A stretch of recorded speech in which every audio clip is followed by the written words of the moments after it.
top 50 players for 2024. So think about it like a one-season fantasy draft, right? Yeah, essentially. So top 50, like you said, and I put some time into this. It is very difficult to come up with, not necessarily like which players are going to be in the top 50, but like picking between 50 and 49, for instance, or even bigger, 50 and 51. Yeah, like, who's not making it? Who do you put just outside of the top 50? But every show from now until, well, whenever we get through the top 50, but it's pretty much going to take us up to the beginning of the season.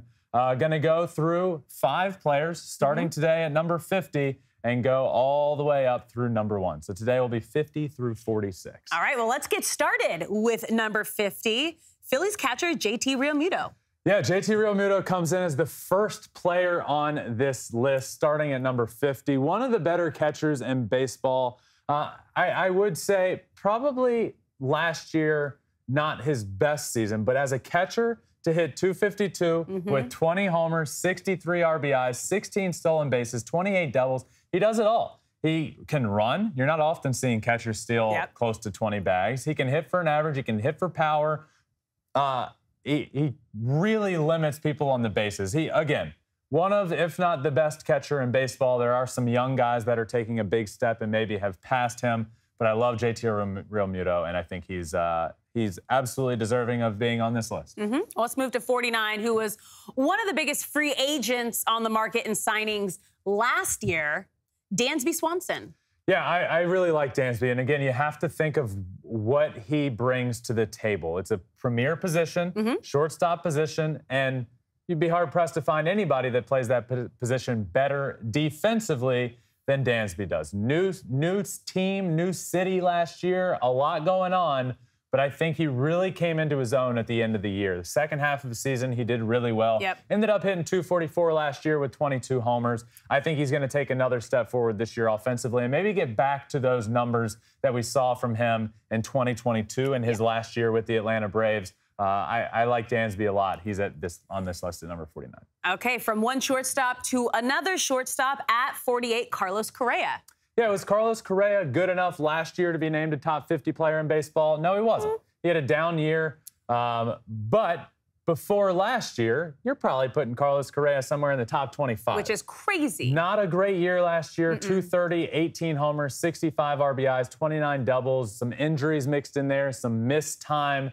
That's not Carlos Correa. It's the player before, and I'm not going to leave Carlos off of a top 50 list because of a down year. Carlos is great. He's a stud. He's one of the better shortstops in baseball. And unless he, again, has another really down year, I'm going to classify that year, and I'm going to chalk last year up to a bit of an outlier, just a down year. Carlos Correa will be back this year for the Minnesota Twins and will be a really good player and the best offensive player next year for the Minnesota Twins. It's also not how you start, it's how you finish. And he had a great finish to the year last year. Like once he did. Once the playoffs, that's what happens. He comes alive and becomes a new player. So that's kind of what you have to go off of, the trending in the right direction to get back to that player that he was years prior. All right, let's move to number 47, Blue Jays first baseman Vladdy Jr.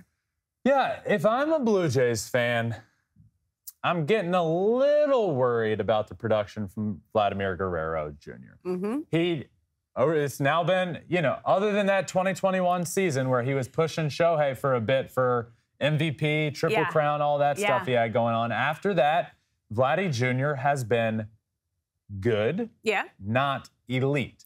And the Blue Jays lineup needs him to be elite. Last year, he hit 264 with 26 homers and 94 RBIs. Guys, that's a good year. That's a good season. Solid. But it's not elite. And Vladdy was showing himself when he came into the league in that 2021 season that he's elite. And he's one of the best players in baseball. And he's young. And the Blue Jays have a guy in that lineup that they want to be there for a long, long time. That's going to be one of the best players in baseball. I need to see that again from him. I have him in my top 50. I have him at number 47. But right now I'm a bit concerned with Vladdy Jr. and the fact that, yeah, he's good, but he's not the elite of this game. So we'll see what he's able to do this year, but I slid him in here at 47. Well, I mean, I think the top thing he did last year was winning the home run derby. But that doesn't count towards the regular season. We need to see something like that during the season and into the postseason. Yep. All right, let's get to number 46, our first pitcher, Max Fried. First pitcher on the list as we get here to number 46, Max Fried. I really like Max Fried, and it was unfortunate last year with some of the injuries that creeped up. But if you just look at his numbers, he was 8-1 with a 2.55 ERA with 80 strikeouts. I really think Max Fried was ready last year to have a career year, to have his best year yet. And I do think he'll be able to do that next year. But I'm not yet ready to put him as a top 10, 20, 25 player in the league. Unfortunately, with that injury last year, we'll see what's able to happen this year. I do think he's one of the best pitchers. 2.55 ERA last year. He slides in as first pitcher in the top 50, Alex. He's at number 46, Max Fried. So that does it for, we're going to do 5 every episode